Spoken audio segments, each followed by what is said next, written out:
Buenas noches, amigos. Bueno, pues hoy continuamos con la segunda sesión de nuestro curso virtual acerca de Jesús y el divorcio. Pero como les prometí, dedicaré los primeros minutos a responder a las preguntas que me han hecho llegar a través del chat de Teams. Estas preguntas son las siguientes.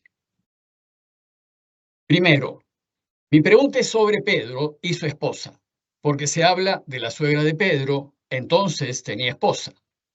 No se sabe nada más de esa relación. Si usted puede comentarnos algo más sobre ello, estaré muy agradecida. Bueno, efectivamente sabemos que Pedro estuvo casado, pero no sabemos más. Y la razón es que los evangelios tienen como tema principal a Jesús y su mensaje. De él van a hablar y de él tenemos que ocuparnos.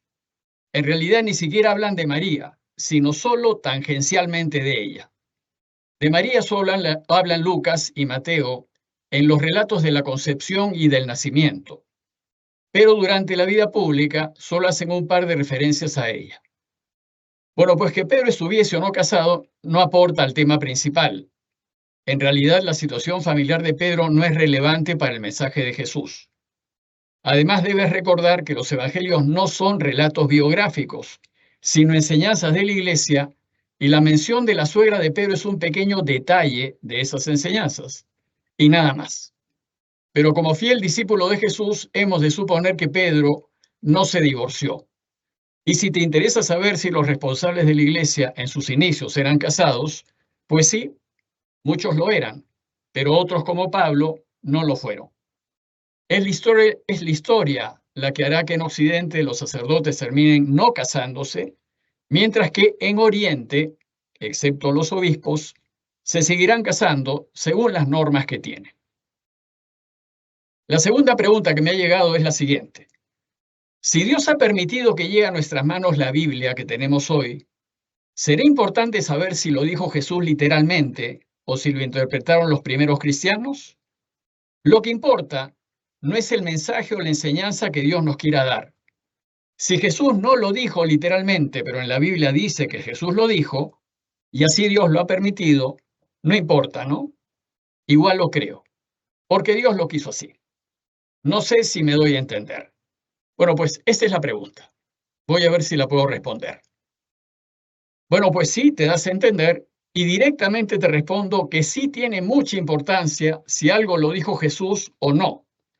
Pues si hay algo del mensaje que lo dijo la iglesia, este puede ahora decir otra cosa.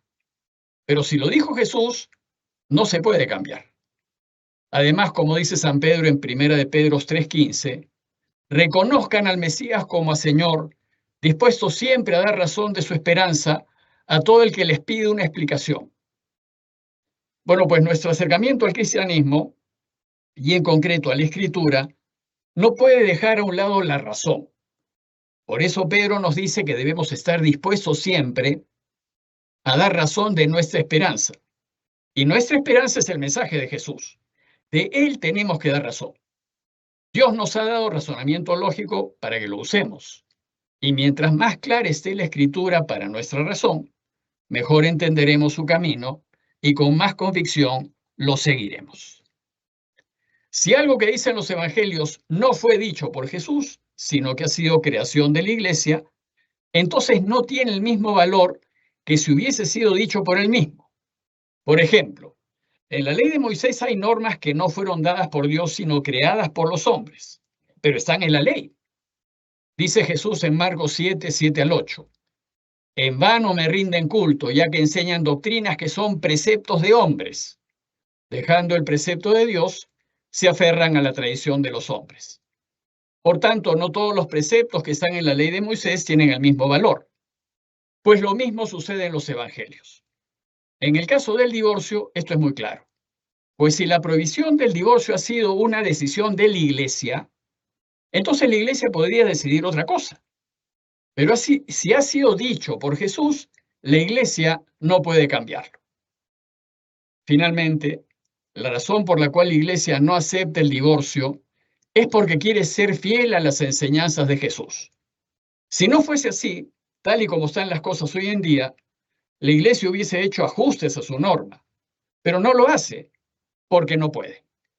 pero tenemos 4 sesiones por delante, así es que tendremos tiempo suficiente para profundizar en este tema. Más bien, ahora los invito a empezar nuestra segunda sesión para conocer mejor la postura de Jesús respecto al divorcio. Y hoy la sesión trata de los antecedentes judíos al tema del divorcio. ¿Cuál era la postura judía de cara al divorcio? Es decir, ¿qué pensaba el pueblo de Israel al respecto? Les recuerdo que pueden hacer sus preguntas, las preguntas que surjan durante la sesión, a través de Teams. Me llegarán y en la próxima sesión, así como hemos hecho hoy, las responderé en los primeros minutos. Bueno, pues entonces empecemos la sesión.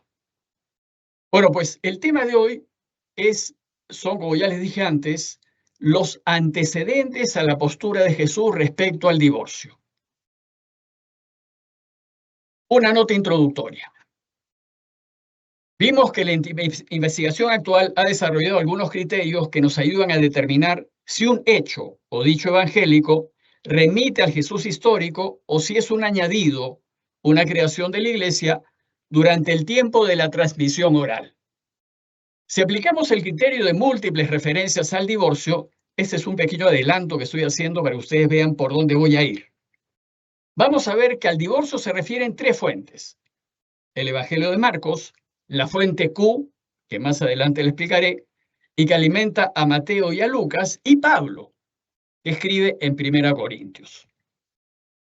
Se hipotiza que la fuente Q es un material escrito pre-evangélico, que se perdió en el tiempo. Parece ser que se escribió por los años 50. Pablo empieza sus escritos por el 48, más o menos, y el evangelio más antiguo es el de Marcos, que se data en torno al 70. Bueno, Marcos no conoció la fuente Q, pero sí la conocieron Lucas y Mateo, y les sirvió de material a estos 2 evangelistas para sus evangelios, además de Marcos. Bueno, pues estas 3 referencias tienen orígenes distintos y sin embargo coinciden. Lo que lleva a pensar que es muy probable que Jesús sí haya hablado del divorcio. Más adelante aplicaremos con más rigor estos criterios, los criterios que mencioné en la sesión pasada. Esta nota solamente es para que ustedes se puedan dar cuenta y ya tengan referencia de hacia dónde iremos y poder avanzar con más claridad. Algunas observaciones iniciales. Primero, el pueblo de Israel practicó el divorcio como una práctica natural y difundida. Era algo absolutamente normal, todo el mundo lo practicaba, era la norma en esos tiempos y lugares. Nadie discutía si se podía o no se podía divorciar. Todos lo daban por hecho. En ese tiempo el divorcio se practicaba en toda la región y el Mediterráneo. Lo que variaba entre regiones eran las reglas que regulaban su práctica. Lo cierto es que era una práctica común en ese tiempo. Y a esa práctica es a la que se dirige Jesús. Jesús va a ir en contra de la práctica común de divorciarse por cualquier motivo. Segundo, como el divorcio fue una práctica común entre los pueblos, el Antiguo Testamento no tiene muchas leyes al respecto, porque era un hecho que así debía ser.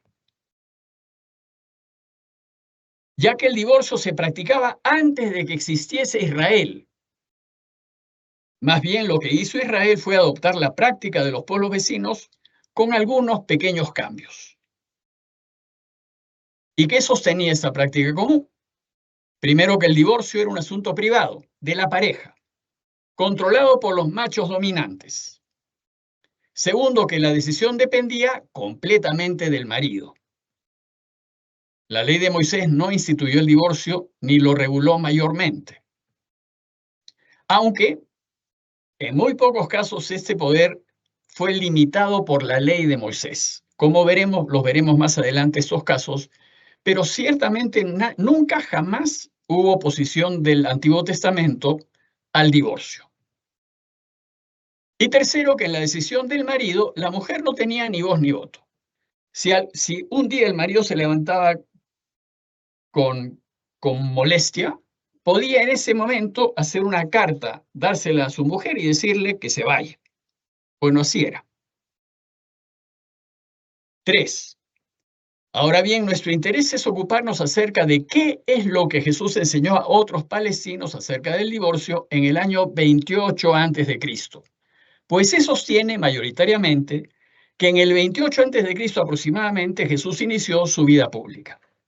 En realidad, la única fecha bastante cierta que tenemos es el año de la muerte de Jesús. Bastante cierta porque el 90% de los estudiosos piensan que es así, que es el año 30.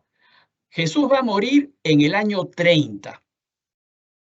Y entonces se estima que un par de años antes probablemente empezó su vida pública. Cuarto, sin embargo, para poder analizar qué es lo que Jesús enseñó, vamos a ver cómo fue el pasado. No veremos cómo hubiésemos querido que fuese. Además, puede que ese pasado no se parezca a nuestro presente. Se trata de aceptar el pasado como pasado y, por tanto, diferente. Y veremos que ese pasado no nos dice mucho acerca de los problemas de hoy, pero sin duda nos ayuda a entender la postura de Jesús. Y si entendemos la postura de Jesús, podremos entender la postura que toma o deberá tomar hoy la Iglesia. Veamos, por tanto, qué nos dice el Antiguo Testamento acerca del divorcio. Ese es un resumen de lo que diré del Antiguo Testamento. En realidad, las referencias son mínimas, porque el divorcio era un hecho. Sin embargo, van a hablar el Pentateuco, el texto más importante es el del Deuteronomio, y va a referirse al divorcio levítico. Va a hablar Isaías, Jeremías, Esdras, Tobías y Malaquías. Nada más. Entonces voy a comentarles brevemente lo que dicen para que ustedes se den una idea de lo que Jesús se enfrentó en su tiempo. ¿Qué dice el Pentateuco? En el antiguo Israel el matrimonio y el divorcio eran un asunto entre familias, no era un asunto civil. Era una especie de contrato privado y parece que no se ponía por escrito. Sin embargo, se han encontrado algunos contratos escritos, pero esos se han encontrado en Egipto. Los contratos más antiguos judíos, que tratan usualmente de compensaciones económicas, remiten al siglo V a.C., a la colonia israelita en la isla Elefantina, situada cerca de la ciudad de Asuán, en el Nilo. Es una isla en el Nilo en donde había una colonia judía. Estos contratos ayudan a este estudio porque tratan de algunos procedimientos de divorcio. En el Pentateuco, la única mención relevante acerca del divorcio es la siguiente, Deuteronomio 24, 1 al 4. Dice así: si un hombre toma una mujer y se casa con ella, y resulta que esa mujer no encuentra gracia a sus ojos porque descubre en ella algo que le desagrada, le redactará un libelo, o escrito denigrante, de repudio. Se lo pondrá en su mano y la despedirá de su casa. O sea, el divorcio es clarísimo. Pero si después de salir y marcharse de casa de ella se casa con otro hombre, y luego ese otro hombre la rechaza, le redacta otro libelo de repudio y la pone en su mano y la despide, o si se muere este otro hombre que se ha casado con ella, ¿cuál es la situación de ella? El primer marido que la divorció no podrá volver a tomarla por esposa, después de haberla hecho impura, pues sería una abominación a los ojos de Yahvé. Tú no debes hacer pecar a la tierra que Yahvé Dios te ha de dar en herencia. Entonces, este es un caso muy particular. Tiene un par de aspectos muy curiosos. No tiene paralelos con otras leyes de la región y en el mismo Israel es un caso muy raro. Es oscuro el significado de no encuentra gracia a sus ojos porque descubre en ella algo que le desagrada. Podría ser porque encuentra algo indecente o simplemente porque amaneció mal ese día y no quiere ver a su mujer y la echa de la casa. Así de vago es. Tal vez esto se puso en la ley en forma vaga a fin de dejarle al marido un cierto margen en una sociedad gobernada por códigos de honor y vergüenza. Lo cierto es que el marido podía despedir a su mujer, divorciarse de ella, cuando quisiese y por lo que quisiese. Luego, cualquier cosa que el marido encuentre indecente o vergonzosa de su mujer ya es causa de divorcio. En tiempos de Jesús, los especialistas van a tratar de reducir la injusticia de esta norma, porque el hombre tenía absolutamente todo el control y la mujer era la víctima. Entonces van a empezar a discutir en qué causas el marido en realidad puede despedir a su mujer. Pero eso es después. En definitiva, el marido tiene la potestad de divorciarse por lo que crea conveniente. Es cierto que el texto limita el poder de volverse a casar, pero en un caso específico y raro. Si ella, en el entretiempo, se volvió a casar. Si ella se vuelve a casar, ella no puede casarse con ella. O sea, no puede volver a casarse con ella. Los motivos morales no son la razón para prohibir a la mujer regresar en su marido. O sea, no hay un problema de infidelidad, nada moral. La razón es legal. Si ella hubiese podido regresarlo en su primer marido, si no se hubiese vuelto a casar. Esa es la razón. Incluso hubiese podido volver aunque el primer marido se haya vuelto a casar, pues en el antiguo Israel la poligamia era bastante normal. Pero el segundo matrimonio de ella se vuelve tabú para el primer marido. Si ella se vuelve a casar, el marido primero ya no puede volverla a tomar por esposa. Luego de su segundo divorcio, la mujer se hubiese podido casar, pero con otro, no con el primer marido. Del texto se deduce que casarse también depende de razones religiosas. Aquí la razón es la pureza de la tierra prometida, es decir, es una pureza legal. Dice el texto que volverse a casar sería una abominación a los ojos de Yahvé, y tú no debes hacer pecar a la tierra que Yahvé tu Dios te dé en herencia. En todo caso, por ser un caso tan particular, Deuteronomio 24:1-4 no puede considerarse un modelo para una ley posterior de divorcio.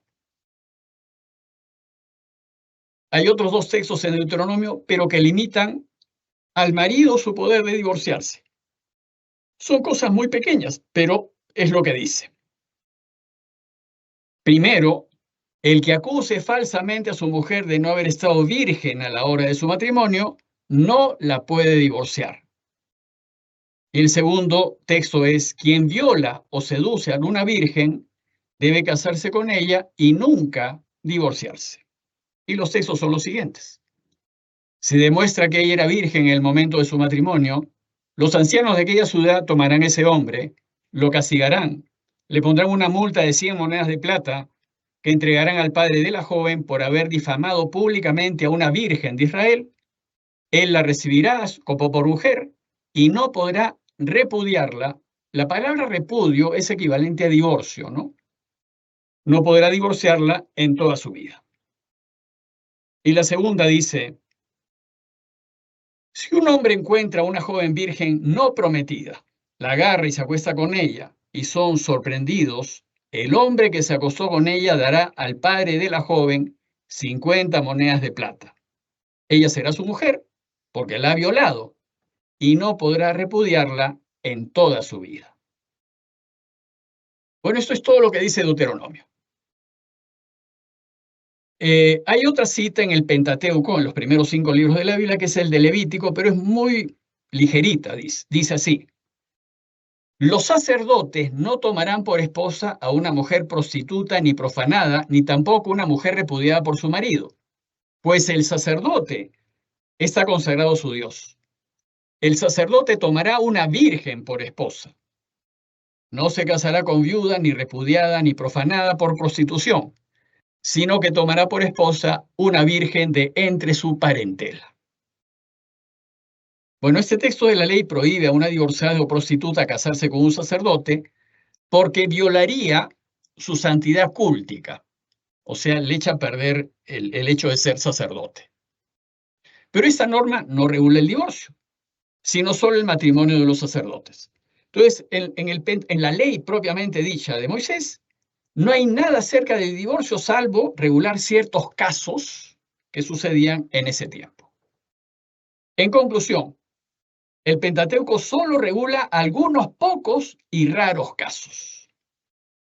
Esto explica por qué después la casuística es el razonamiento basado en casos, se centró en Deuteronomio 24, 1 al 4, a fin de regular acerca del divorcio. Bueno, ¿y qué dicen los profetas? En Profetas hay dos referencias significativas que hablan del certificado de divorcio, pero solo en sentido metafórico, para hacer una comparación con la difícil relación entre Dios y su pueblo. Isaías dice, así dice Yahvé, ¿dónde está esa carta de divorcio de la madre de ustedes a quien repudié? Miren que por sus culpas fueron vendidos y por sus rebeldías fue repudiada su madre. Bueno, esto dice Isaías 800 años antes de Cristo. Jeremías, unos 600 años antes de Cristo, dice, supongamos que despide un marido a su mujer, ella se va de su lado y es de otro hombre. ¿Podrá volver a él? No sería como una tierra manchada. Pues bien, tú has fornicado con muchos compañeros y vas a volver a mí, oráculo de Yahvé. Alza los ojos a los calveros. Los calveros son esos en los bosques, son esos claros donde no hay bosque. Alza los ojos a los calveros y mira. ¿En dónde no fuiste gozada? A la vera de los caminos te sentabas para ellos, como el árabe en el desierto, y manchaste la tierra con tus fornicaciones y malicia. Vio esto su hermana Judá, la pérfida, vio que a causa de todas las fornicaciones de Israel, la apóstata, yo la había despedido dándole su carta de divorcio. Pero no hizo caso su hermana Judá, la pérfida, sino que fue y fornicó también ella. Bueno, esto es una breve aclaración que quiero hacerles histórica. El rey David unificó Israel, que incluía lo que ustedes ven en su pantalla, lo azul y lo amarillo, todo eso era Israel. David eso lo hizo en torno al año 1000 a.C. Lo sucedió su hijo Salomón, pero en el año 830 a.C., la descendencia de Salomón se peleó. 10 tribus se fueron al norte y formaron el reino de Israel, en donde está Samaria, Galilea, el lago, y dos tribus se quedaron en el sur, que son la tribu de Judá y la tribu de Benjamín. Entonces Israel se partió en el año 830 en dos. Cuando los extranjeros atacaron Israel, lo primero que hicieron fue eliminarse lo que está en azul. Y todos los judíos devotos, digamos, huyeron del norte y se fueron al sur. Esa fue la primera gran catástrofe que tuvo Israel. Y ese norte fue recolonizado por otros pueblos que trajeron los asirios y mezclaron pues la religión de Israel con las religiones propias que traían, y de esa mezcla resultó el pueblo samaritano. Si ustedes ven, aquí está Samaria. Samaria está en lo que hoy sería la Cisjordania. La Cisjordania es esta parte. Si ustedes ven, acá está Gaza, al sur. En el reino de Israel no era nada. Bueno, esto solamente para ubicarles este dato que pone Jeremías entre el norte, Israel, y el sur, Judá, que las dos finalmente violaron la alianza con Dios. Después del exilio, el profeta Esdras intenta forzar a los judíos a divorciarse de sus mujeres extranjeras, porque a fines del siglo VI, por ahí por el 560, por ahí por el 580, hubo otra invasión del norte, de los babilonios en este caso, que tomaron Jerusalén y deportaron a las cabezas del pueblo de Judá, del reino de Judá, a Babilonia. Y entonces una gran colonia de los judíos fue a terminar en Babilonia. Inclusive muchos se quedaron por siglos. Hasta recientemente con Saddam Hussein en Irak había una gran colonia judía. Bueno, los judíos se casaron con extranjeras. Entonces, ¿qué dice Esdras? Durante el exilio dice, el pueblo de Israel, los sacerdotes y los levitas no se han separado de la gente del país, hundidas en sus abominaciones, sino que han tomado para ellos y para sus hijos mujeres de entre las hijas de ellos. La raza santa se ha mezclado con la gente del país. Los jefes y los consejeros han sido los primeros en esta rebeldía. Entonces, como hubo una mezcla entre judíos y los conquistadores en realidad, Esdras reacciona. Entonces, dice Secanías, ¿qué le dijo a Esdras? Hemos sido rebeldes a nuestro Dios, casándonos con mujeres extranjeras, tomadas de entre las gentes del país. Ahora bien, a pesar de ello, todavía hay una esperanza para Israel. Hagamos alianza con nuestro Dios de despedir, o sea, divorciarse, de todas las mujeres extranjeras y a los hijos nacidos de ellas, conforme al consejo de mi Señor y de los temerosos de los mandamientos de nuestro Dios. Entonces hubo un movimiento judío después del exilio para que los judíos que se habían casado con mujeres extranjeras las divorcien. Bueno, pues esta fue una política extraordinaria en un momento crítico. En el libro de Tobías se menciona por primera vez contratos escritos de matrimonio.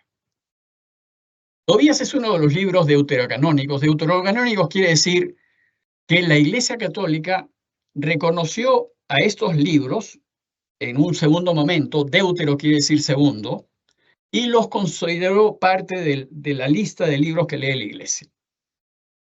Y esto lo hizo en la época patrística. La época patrística va del siglo I al siglo VIII. En esos años, en donde está pues San Agustín, Orígenes y tantos santos extraordinarios, se reconocen algunos libros judíos para que sean parte del Nuevo Testamento que usa la Iglesia Católica. Bueno, parece que este libro de Tobías fue escrito en Judea entre los siglos IV y II antes de Cristo. Tobit, que había quedado ciego, fue a buscar mujer a la familia de su pariente Raguel, quien tenía una hija llamada Sarra, que había perdido 7 maridos en su noche de bodas. Tobit, a pesar de ello, decidió casarse con Sarra. Entonces llamó Raguel a su hija Sarra, y cuando ella se presentó, la tomó de la mano y se lo entregó a Tobías diciendo, recíbela, pues se te da por mujer, según la ley y la sentencia escrita en el libro de Moisés. Tómala y llévala con bien a la casa de tu padre. Llamó luego a la madre, mandó traer una hoja de papiro y escribió el contrato matrimonial, con lo cual se le entregó por mujer, conforme a la sentencia de la ley de Moisés. Bueno, aquí aparece un contrato matrimonial. Malaquías relaciona la infidelidad matrimonial con la infidelidad a Yahvé y se refiere a la infidelidad de los maridos. Para el cristianismo es el último de los 3 profetas del exilio. Vivió después de la reconstrucción del templo y vio que el pueblo volvía a su vida de pecado. Malaquías 2, 1-16 dice que es un rechazo a Jerusalén y Judá por su alejamiento de Dios. O sea, Malaquías reacciona a la vuelta del exilio porque el pueblo, en lugar de convertirse, volvió a caer en el pecado. Judá ha traicionado. Una abominación se ha cometido en Israel y en Jerusalén porque Judá ha profanado el santuario querido de Yahvé al casarse con la hija de un dios extranjero. Yahvé es testigo entre tú y la esposa de tu juventud, a la que tú traicionaste, siendo así que ella era tu compañera y la mujer de tu alianza. Bueno, esto es un poco extraño, porque en ese tiempo, en esos tiempos, el hombre no le era infiel a su mujer si tenía relaciones con otras mujeres no casadas. Digamos, había una buena cantidad, antiguamente en Israel, muchos hombres tenían varias mujeres y no era normal. Bueno, veamos lo que sigue en Malaquías. El texto de Malaquías 2:16, que es directamente de interés para nosotros, está corrupto, no se lee bien la primera línea, pero se ha traducido así. Pues yo odio el repudio, odio el divorcio, dice Yahvé, Dios de Israel. El texto dice así. ¿No ha hecho él un solo ser que tiene carne y espíritu? Y este uno que busca una posteridad dada por Dios, guarden pues su espíritu, no traiciones a la esposa de tu juventud. Luego viene el verso 16 que está corrupto, no se puede leer bien, y se traduce así: pues yo odio el repudio, odio el divorcio, dice Yahvé Dios, y al que encubre con sus vestidos la violencia, dice Yahvé, guarden pues su espíritu y no cometan tal traición. Bueno, acá hay una cosa extraña, ¿no? Porque parece ser que esta manera de traducir este texto poco claro anticipa la postura de Jesús. Sin embargo, hay un problema. Las primeras palabras, pues yo odio el repudio, no parecen tener sentido dentro de todo el texto. La traducción griega que el pueblo judío hizo traducir al griego el Antiguo Testamento, que se conoce como la Biblia de los 70. Y entonces el Antiguo Testamento en griego tiene las mismas dificultades. Y podría traducirse como, si la odias, puedes despedirla. Aunque el texto se puede traducir de diversas maneras, lo cierto es que la traducción actual no tiene mucho sustento. Sin embargo, esta fue la traducción dominante en los primeros siglos antes de Cristo. Bueno, y por último, solamente mencionar algunos libros sapienciales, libros de sabiduría, como el Eclesiástico, el Eclesiastés, etc. Ellos mencionan el divorcio, pero solo de paso. Pues el divorcio era algo dado, era lo normal de la época, o sea, no había nada que legislar. Pero eso sí, esos libros sugieren al hombre no divorciarse de una buena mujer por motivos superfluos. Y sugieren divorciar a una mala mujer, especialmente por infidelidad. En resumen, ¿qué nos dice el Antiguo Testamento con respecto al divorcio? No hay textos en el Antiguo Testamento que hablen directamente del divorcio, ni de sus causas, ni de sus procesos. No hay. En esos estudios de investigación en realidad se recorre toda la literatura existente posible para ver si algún texto da luces a la investigación. Solo tenemos los contratos escritos de la isla elefantina que dicen que el hombre o la mujer tienen el poder de divorciarse de su pareja. Pasaba el derecho de hacerlo y se realizaba con una simple declaración en una asamblea pública. Pero no debemos importar las prácticas de la isla elefantina al último siglo antes de Cristo o a los tiempos de Jesús, porque el contexto en tiempos de Jesús es el siguiente.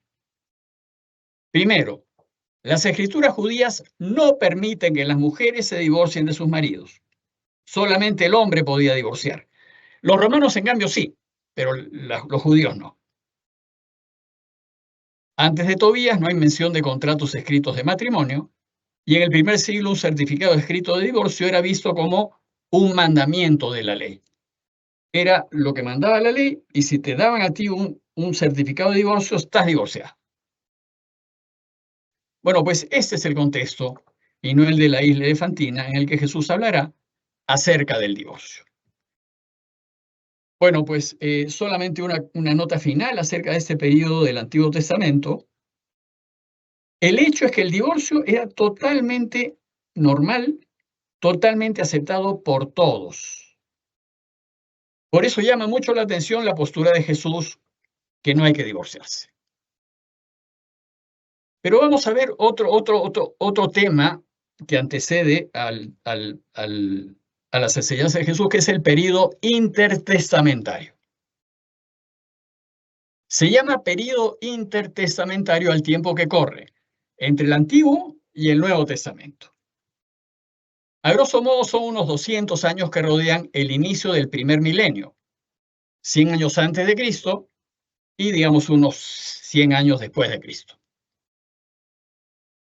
La mayor parte del Antiguo Testamento se escribió antes de la destrucción del primer templo, y parece que los últimos libros como Macabeos y Sabiduría se escribieron en el siglo II antes de Cristo. Lo que viene después es período intertestamentario. Y el Nuevo Testamento recién aparece al fin del siglo I. Entonces se puede decir que los años que van 100 años antes del año cero y unos 70 o 100 años después del año cero, ese es el período intertestamentario, que incluye la vida pública de Jesús. También se llaman así a los escritos y movimientos religiosos que aparecieron entre ambos testamentos. Estos fueron Filón de Alejandría, filósofo judío griego, que buscó armonizar la fe judía y la filosofía griega. Flavio Josefo, historiador judeo romano, en realidad fue un judío, que vivió en la corte de Roma y escribió acerca de la historia judía de la época. Y por último, Qumran.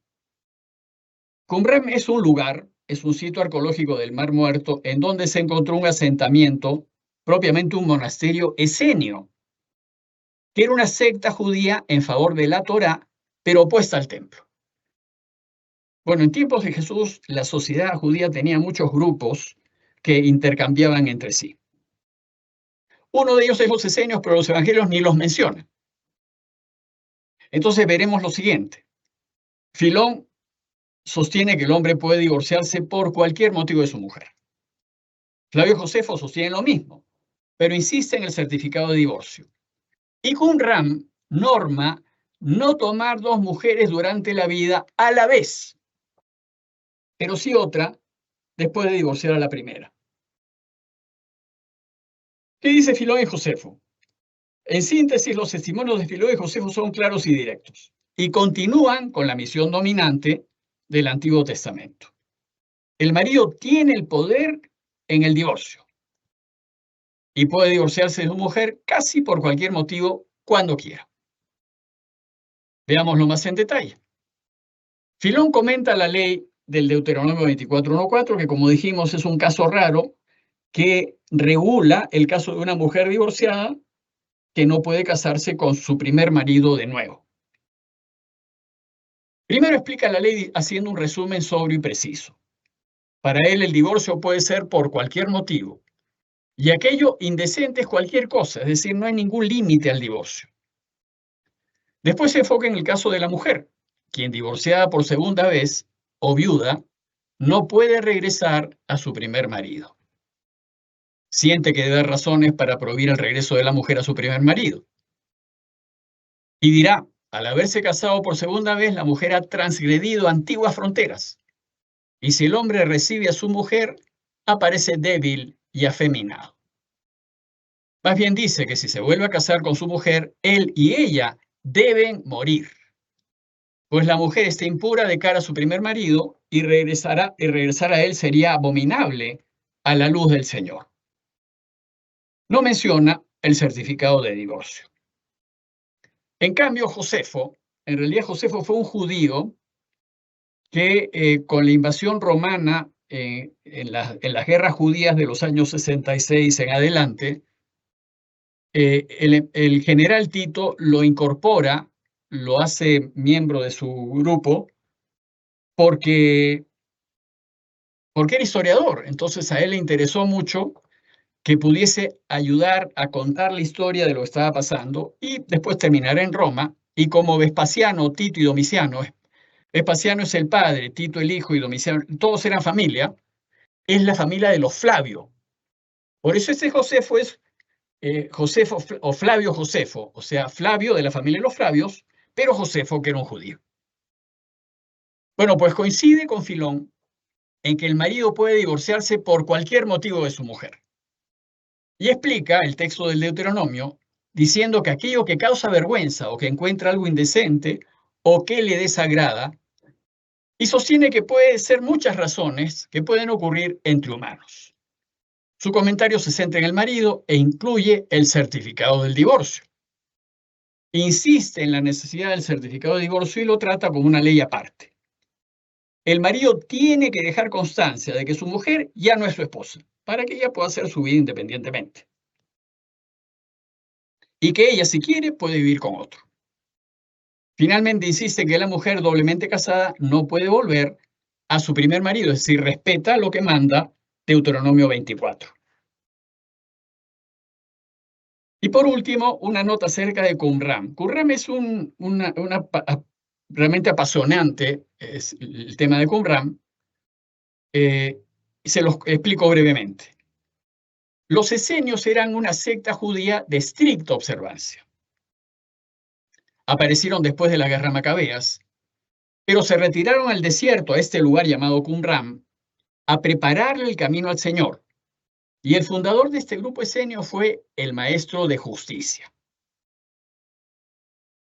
estaban obligados a decir siempre la verdad. Todos sus bienes pasaban a ser de la comunidad y había comunidad de bienes. Pero era una especie de monasterio en realidad. La mayoría mantenía el celibato y los pocos casados que habían mantenían una monogamia estricta. No podían tener más mujeres que la suya.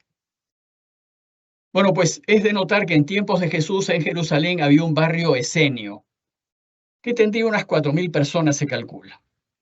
Solamente como una nota, los esenios hacían los trabajos de mujer, porque ellos no había mujeres, pues, o muy pocas mujeres, y el trabajo normal de las mujeres era cargar agua. Y si ustedes recuerdan en Marcos, Jesús le dice a los discípulos que manda prepararles la última cena, le dice, ustedes vayan a la ciudad, y cuando vean a un hombre llevando un cántaro de agua, síganlo, porque en la casa en que entre él, allí me prepararán la cena. Entonces los especialistas dicen que este debió ser un esenio, porque no había, las mujeres normalmente llevaban el agua. Y si en algún momento un hombre la llevaba, tenía que ser un esenio. Entonces no hay donde perderse. Jesús sabía pues que el esenio que llevaba el agua era de la familia que le había prestado la casa y ahí celebran la última cena. Bueno, pues en el sitio arqueológico de Qumran se encuentra lo que fue el monasterio de los esenios y unas cuevas en donde que se descubrieron en 1950 y en ellas se descubrieron los rollos del Mar Muerto que parece fueron parte de la biblioteca esenia. De hecho, en Jerusalén hay un gran museo, un importantísimo museo que contiene los rollos que se encontraron en Qumran. Pero los rollos básicamente tienen los libros del Antiguo Testamento y con algunos libros propios de los esenios. Bueno, Qumran, si ustedes ven en el mapa, este es Israel, el verde claro, este es Gaza y esto es Cisjordania.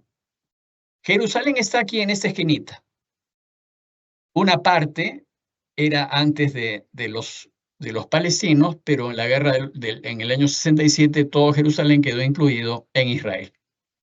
Bueno, pues si de Jerusalén uno baja directamente al Mar Muerto, este es el Mar Muerto, se topará con el lugar llamado Qumran. Si ustedes ven, acá hay una cueva pequeñita. En esa cueva descubrieron los rollos del Mar Muerto. En realidad, los estudiosos bíblicos siempre andan buscando pues material antiguo. Se encontraron que unos pastores les llevaron unos pergaminos que habían encontrado. Se emocionaron pues esos señores porque eran material antiquísimo y empezaron a comprárselos. Entonces, cuando se dieron cuenta los pastores que podían venderlos, empezaron a romper para ganar más plata. Entonces los estudiosos dijeron que no, que pagaban más al texto más grande y pagaban menos o nada a los textos más pequeños. Entonces ya a ese punto, los pastores le entregaron la biblioteca entera para sus estudios. Bueno, pues esa biblioteca estaba escondida en esta cueva, que probablemente los esenios lo ocultaron ahí para salvarla de la invasión romana.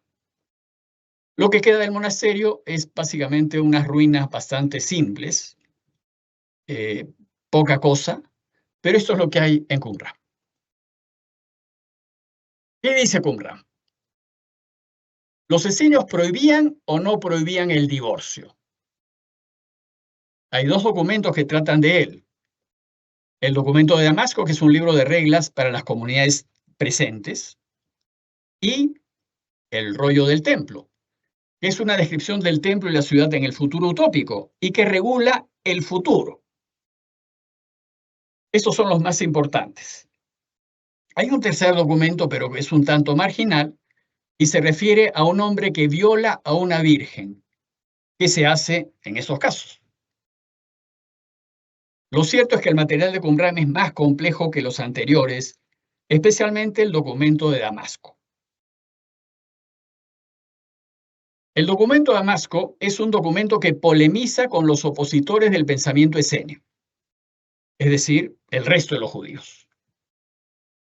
Los esenios los acusan de estar atrapados por la prostitución y de tomar 2 mujeres durante su vida.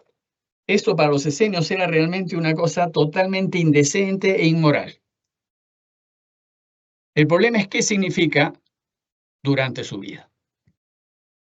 Lo cierto es que un hombre tenga dos mujeres no era algo extraño. Pero condenar a un hombre por tener dos mujeres no es condenar el divorcio. Los profesores judíos podrían pensar que está mal que un hombre tenga dos esposas. Sin embargo, no está mal que tenga la segunda después de divorciarse de la primera. Y es posible que un reformador moral rechace el divorcio, pero permita que un hombre tenga dos mujeres a la vez. O sea, acá en este campo las opiniones varían. Para entender el documento de Damasco es necesario entender qué significa tomar dos mujeres durante su vida. Pues esa era la acusación que los esenios hacían a sus opositores. En sentido masculino, durante su vida significa que un hombre no se podría casar dos veces en toda su vida, aunque enviude. Y en sentido femenino, durante su vida significa que un hombre no podría tener dos mujeres a la vez. Parece que había que entender esta expresión en sentido femenino. Si se toma durante la vida en sentido femenino, entonces se condena la poligenia, que es la situación familiar en donde un hombre tiene varias esposas al mismo tiempo, o sea, tiene más de una mujer. La poligenia era algo raro entre los judíos ordinarios, pero no lo era en la clase alta y rica. Estos sí podían tener varias mujeres a la vez. En todo caso, el mero acto del divorcio no estaría censurado. Y volverse a casar luego de la muerte de la primera esposa estaría permitido. Según los esenios, en ningún caso un hombre puede casarse dos veces durante su vida. Un segundo matrimonio solo es posible si durante su vida se entiende en sentido femenino. Parece que lo que claramente se condena es la poligenia, pero no el divorcio. Pues que el arca la razón es esta, que dicen ellos, ¿no? Que al arca hayan subido animales en pareja, indica que el hombre puede tener solo una mujer. Uno se puede divorciar, pero no se puede casar con otra mujer estando la primera viva. Esa es un poco la postura de estos. Deuteronomio 17 subraya este punto. No ha de tener muchas mujeres, cosa que podría descarriar su corazón. Bueno, este texto va contra la práctica de Salomón. Según Salomón, en 1 Reyes 11:3, tuvo 700 esposas y 300 concubinas. Bueno, el texto parece que se dirige pues a los reyes y se extiende a todos. Los esenios prohíben la poligenia, sin embargo no prohíben el divorcio en sí. Pero esto no significa necesariamente volverse a casar. O sea, uno puede divorciar a su mujer, pero no tiene que volverse a casar. Finalmente, una palabrita respecto al rollo del templo. Este texto parece sugerir que los esenios prohibían la poligenia y el divorcio, pero no el volverse a casar al enviudar. La prohibición de no tomar más de una mujer durante la vida era limitado a los reyes, y parece que esta norma no se extiende a las personas comunes. Bueno, finalmente hay un tercer documento en donde se condena a casarse para siempre a un hombre que viola a una virgen. Esta pena tiene sentido solo si el divorcio estaba permitido en matrimonios normales. La persona común puede volverse a casar después del divorcio. En conclusión, y con esto terminamos, lo que he querido hacer, o lo que el estudio quiere hacer, es preparar el terreno para entender la postura de Jesús. Y el terreno es muy clarito. El divorcio era algo totalmente normal y permitido, aceptado por todos. Y la ley regula algunos ciertos casos en donde no se acepta pues el comportamiento del hombre. Así es que en conclusión, no es correcto afirmar que en Qumran se prohibía el divorcio. El divorcio estaría permitido para israelitas comunes. En el documento de Damasco la prohibición de la poligenia es clara. No así la prohibición a divorciarse. Podría ser que no se prohíba el divorcio en sí, pero sí se prohíbe el volverse a casar mientras viva la primera mujer. En resumen, los esenios prohibían la poligenia y el divorcio parece que no. En realidad parece que no porque no es claro, sino simplemente son deducciones de las prácticas que tenían los esenios. En tiempos de Jesús, lo claro es que todo hombre podía divorciarse si quería. Y contra esta postura común de los judíos de su época, Jesús se va a meter. Y entonces en la próxima sesión veremos qué dice Jesús respecto a esta costumbre de divorciarse cuando uno quiera. Bueno, amigos, hemos llegado al final de esta segunda sesión. Voy a editar este video para cortar estos vacíos que ustedes han visto. Y en nuestra próxima sesión veremos lo que el Nuevo Testamento dice respecto al divorcio, a fin de ver si lo que dice el Nuevo Testamento remite a Jesús o no. Es decir, si lo dijo o no lo dijo. Entonces nos veremos la próxima semana a las 7:30 hora del Perú, el próximo lunes, y les dejo las coordenadas bancarias por si se animan a ayudarnos. Muchas gracias por su atención y buenas noches.